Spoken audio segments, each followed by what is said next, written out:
Everyone, welcome again to हमारा YouTube channel GK law classes. तो जैसे कि आप सभी लोग जानते हैं कि अब सेबी का फेज 2 और ओएफसी का फेज 2 आने वाला है।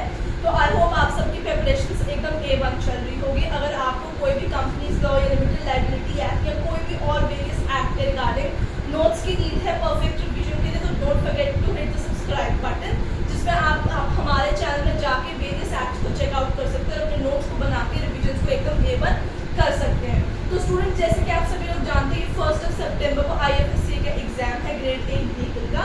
तो उसके अंदर का आज एक एक्ट आज हम अपनी इस वीडियो के अंदर डिस्कस करने जा रहे हैं। नाम आपने पढ़ ही लिया होगा, इंडियन पार्टनरशिप एक्ट ऑफ 1932 आज हम कवर करेंगे, जो IFSC के एग्जाम्स के रिगार्डिंग बहुत ही इंपॉर्टेंट एक्ट है। या कोई भी आगे चल के आप लीगल का एग्जाम देंगे, गवर्नमेंट कॉम्पिटिटिव एग्जाम, तो उसमें फर्स्ट फेज में पार्टनरशिप एक्ट से डेफिनेटली MCQs पूछे जाएंगे। तो आज की वीडियो को हम बहुत ही क्रिस्प और प्रिसाइज रखेंगे, जिसमें हम मेजर जो पॉइंट्स है रिगार्डिंग पार्टनरशिप एक्ट वो डिस्कस करेंगे। तो आइए without any delay let's begin with the today's video.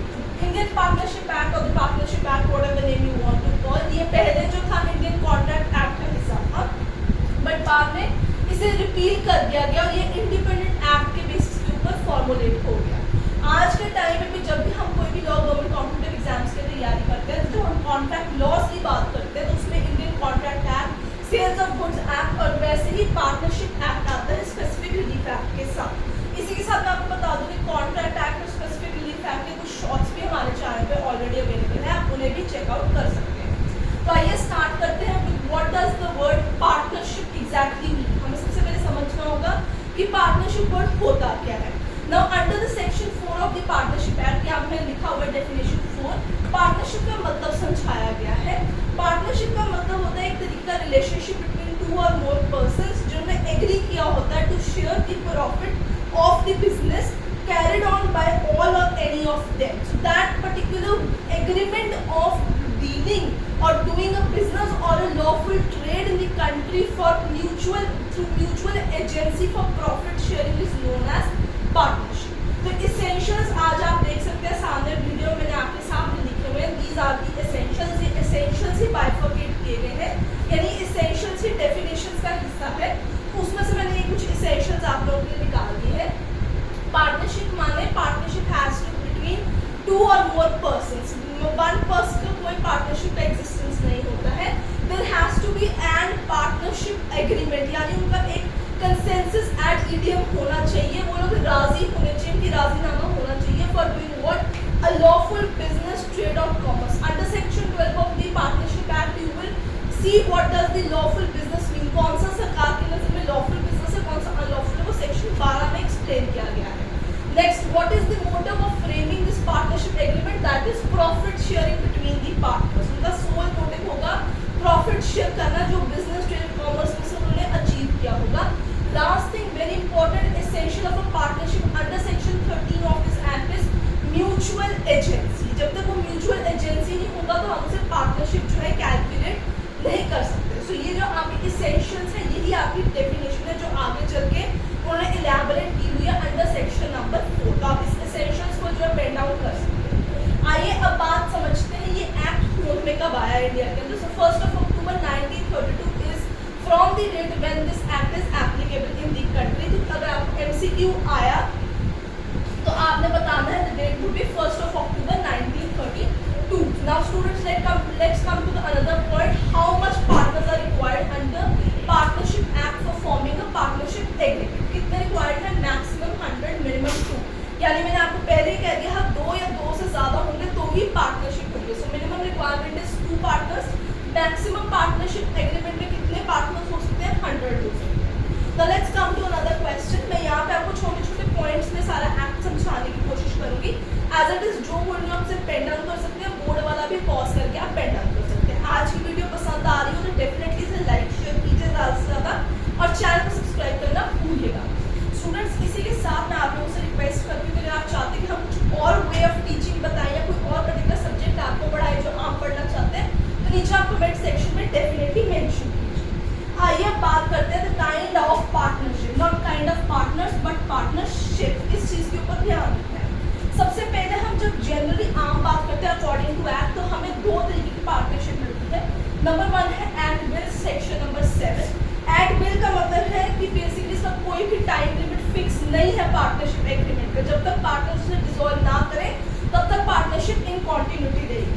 Next है फॉर फिक्स पीरियड। ये इस तरीके की पार्टनरशिप होती है जो एक लिमिटेड टाइम के लिए, स्टिपुलेटेड टाइम के लिए एग्रीमेंट में मेंशन होती है कि हम 2-3 साल के लिए बिजनेस को कंटिन्यू करेंगे, उसके बाद उसकी कोई एग्जिस्टेंस नहीं रह जाती, पार्टनरशिप डिसॉल्व हो जाती है।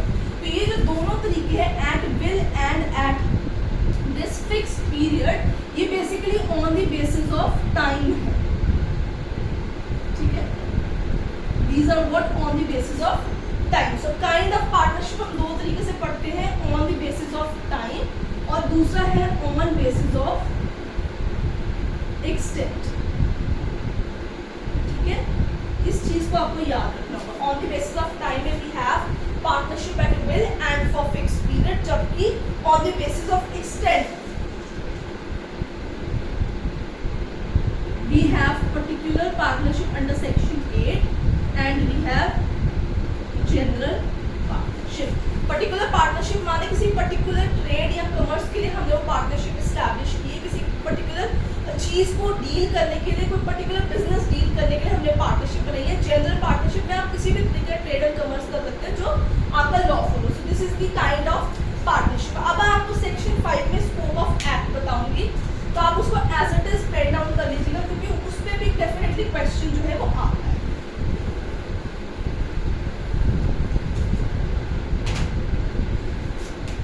ठीक है, सेक्शन नंबर है 5, स्कोप ऑफ।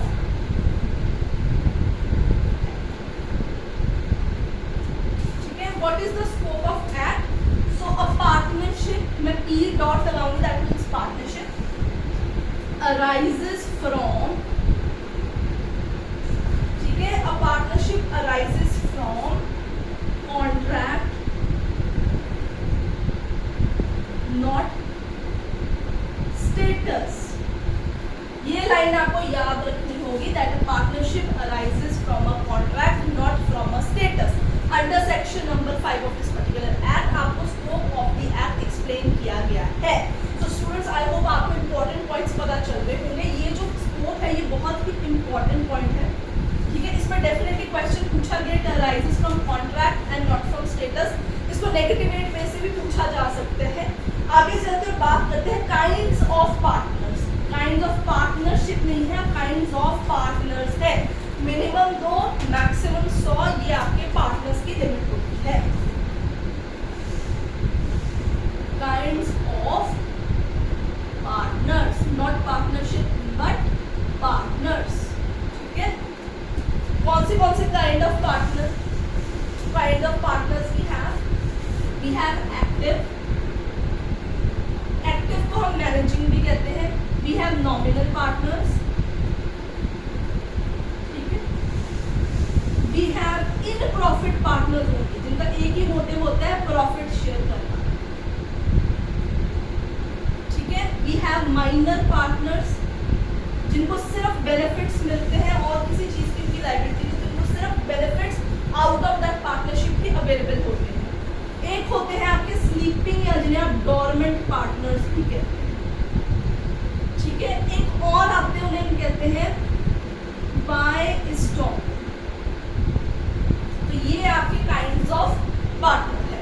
एक्टिव और managing partners, nominal, in profit partners only, minor partners जिसे सिर्फ बेनिफिट ही अक्वायर होगा out of this partnership. Minors के आगे लाइन लिख लीजिए, इनकी कोई रिस्पॉन्सिबिलिटी, कोई लायबिलिटी नहीं है, सिर्फ इन्हें बेनिफिट्स मिलेगा acquiring out of this partnership. Sleeping और डोरमेंट पार्टनर्स और बाय स्टॉकिंग पार्टनर्स। तो कितने हो गए? 1, 2, 3, 4, 5, 6 तरीके के आपके पार्टनर्स हो गए। इस चीज को आपको याद रखना होगा।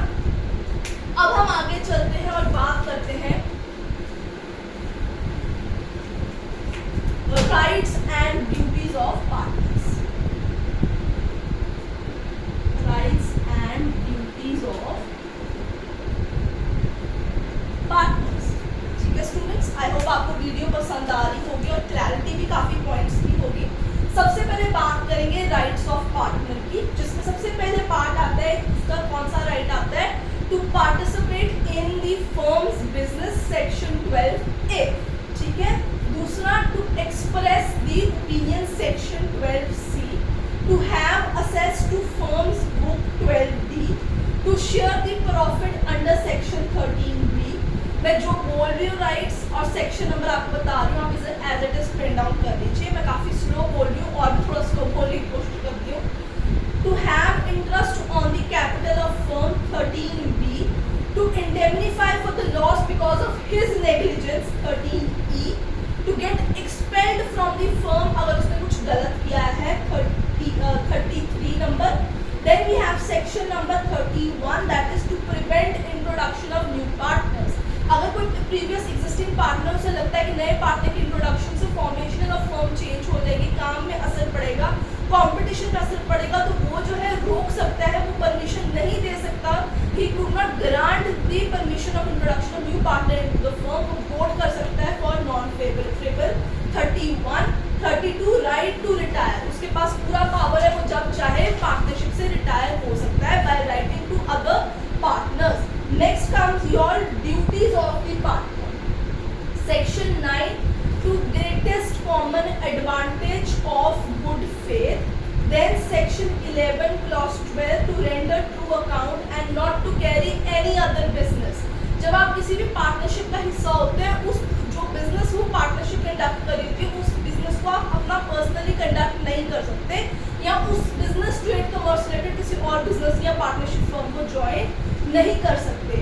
Section 12B, to act diligently. 13B, to share the losses with other partners. अगर आपकी फर्म ने कोई लॉस अक्वायर किया है, चाहे आपकी उसमें नेग्लिजेंस थी या नहीं थी, तब भी आपको लॉस बेयर करने होंगे। And section 1450, to properly use the partnership firms property, whether it is movable और इमूवेबल, उसे प्रॉपरली यूटिलाइज करना होगा। Next last topic for the today is dissolution of firm. Students, this is the last topic. I hope आपको video पसंद आ रही होगी। आ रही है तो मुझे कमेंट सेक्शन में बताइए, लाइक शेयर कीजिए, चैनल को डेफिनेटली सब्सक्राइब कर दीजिए। कैसे होगी? By agreement. मैं फटाफट लिख रही हूँ आप लोगों के लिए। आगे है इसका section number at will 43 on contingency. कोई इमरजेंसी आ चुकी हुई है, इसलिए बिजनेस को वाइंड अप करना पड़ जाएगा। 42 number section and compulsory dissolution. काम खत्म या डिसोल्यूशन का नोटिस आ गया है, सारे पार्टनर्स चाहते हैं डिसॉल्व हो जाए, तो compulsory dissolution section number 41। So 39 to 44 dissolution of firm के रिगार्डिंग बात करते हैं सेक्शन, जिसमें 40, 41, 42 और 43 आगे सामने है।